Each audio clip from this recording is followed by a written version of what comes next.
Alright, so while we're out here troubleshooting the heat, I had to put on new dash lights in the cluster because, well, it's a GM cluster, so they were bad. But like when I started and run it now, the oil pressure gauge is pinned and the fuel gauge is pinned.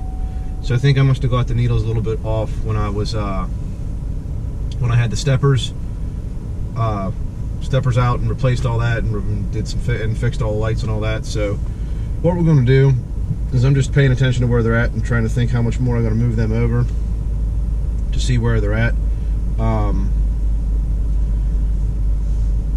The oil pressure's at about 4 o'clock. It should be at about 12, and the fuel pressure, the fuel gauge is reading up past full, and it's, I mean, it's up there. I mean, she's probably got 3/4, but you know,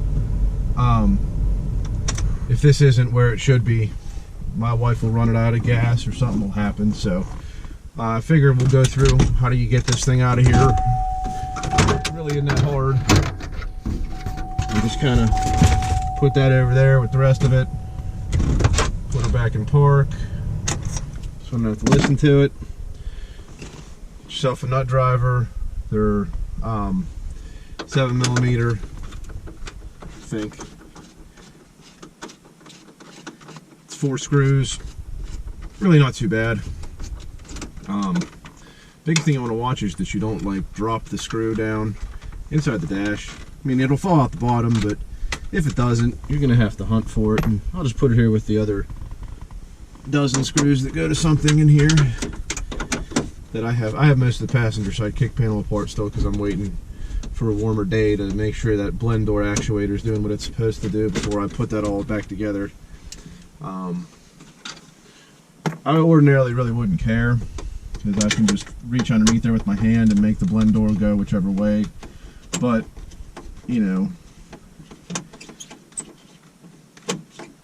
I would rather just have it work, especially because, you know, spring, especially spring and fall, you go back and forth between heat and air conditioning depending on what time of day it is.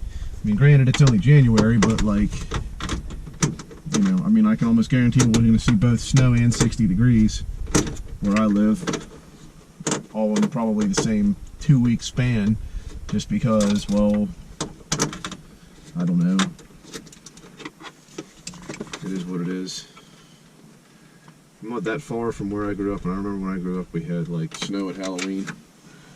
Alright, there's the 4 out. Now the only thing, where did I put the keys? There they are. Now they're on the floor. Now they're up, now they're in. Get this out of the way again. And just kind of maneuver my cluster forward. And turn on back. Turn on the hazards, the forward, turn it all on.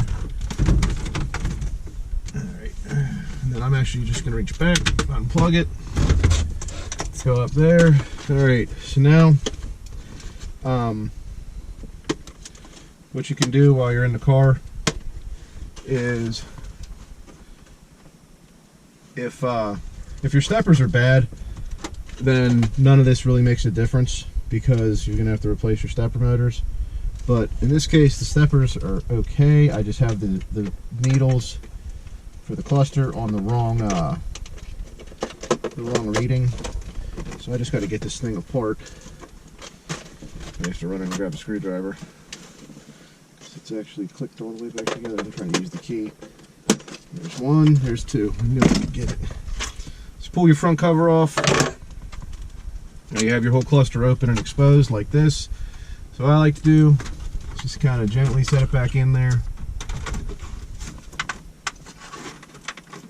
And if you can, you go in top first. Reach up underneath. The plug only goes in one way. Plug it in. You'll hear it do its thing. Then set it up where it goes, start it back up, turn my turn signal off. Now what I can do is real careful, pull the stepper, or the needle off the stepper motor,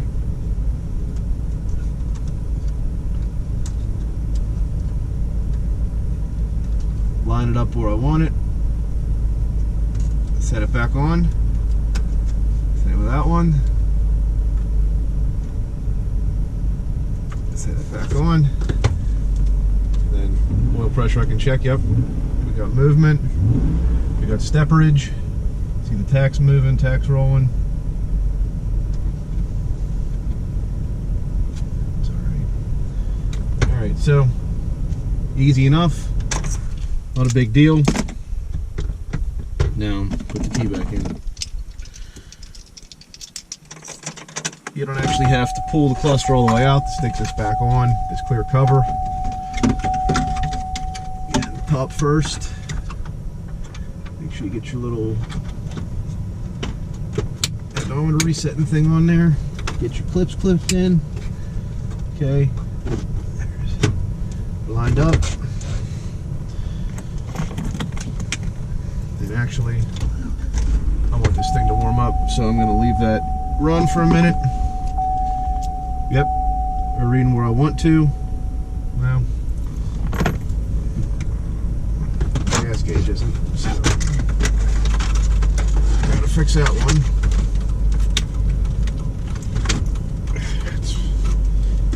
Here at the Lucas household, we fix it right because we do it twice.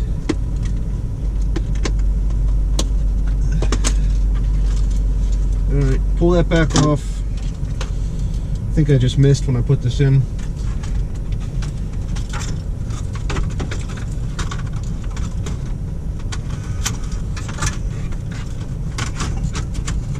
Cluster back in. Pay attention and put it on the stepper. Maybe. Carefully. Nope. There. That's what we want. Alright, so now we can put this back on.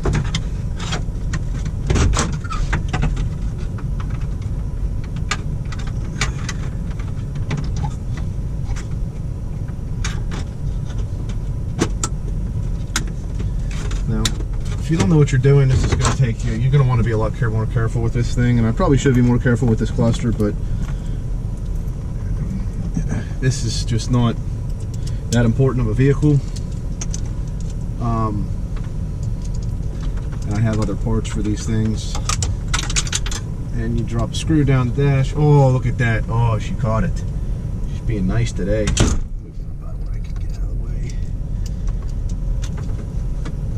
Yeah, once you've been in these things, you know, a few times, they're not that bad. They're not that intimidating. The same things go wrong in pretty much all of them. They're all over the internet to get parts and advice and, you know, hear how everybody else does it and what you should do. And the nice thing about a lot of these GMs is they have a lot of technology in them, but still most of the stuff in them you can troubleshoot, or at least get a pretty good idea of what's supposed to happen with just a voltmeter, a multimeter. Whereas some of the other new stuff, like my wife's car over there, you pretty much need an oscilloscope and to be able to look at the pulse width modulation on all the sensors and anything like that. So like it was having this intermittent issue where it didn't want to start and couldn't find the key and all that other stuff for like 2 months, and you go back and forth about warranty stuff. And could I have troubleshooted at home? Probably, but if it's under warranty, it's not my problem. But just then, you know, I think it was back there 8 times in 2 months, mainly because they never actually troubleshot anything. They just started being a parts cannon and throwing this, that, and the other thing at it for a little bit and trying to pass it on to this company and pass it on to that company, and it's this problem, it's that problem, and no one ever really took the time to look at what was going on, what was happening. And unfortunately, I feel like that's kind of the way the automotive industry is going. It is just remove and replace stuff until it is somebody satisfied, you know. Why is this one being so stiff? There it goes. Alright, so easily enough. There. all back together. We got our trim in here. Bring this back down. Lay that over.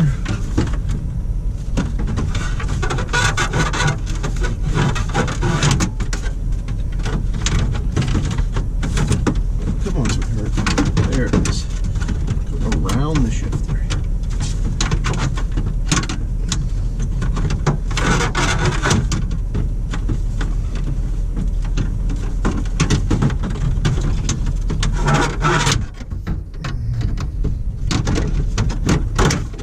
I've ever had that much problem in my life with lining one of those up.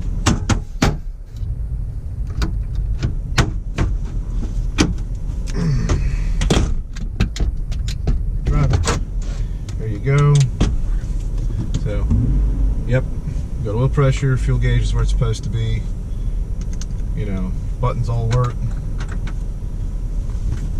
Indicators work. Gear selector works. Guess it works now.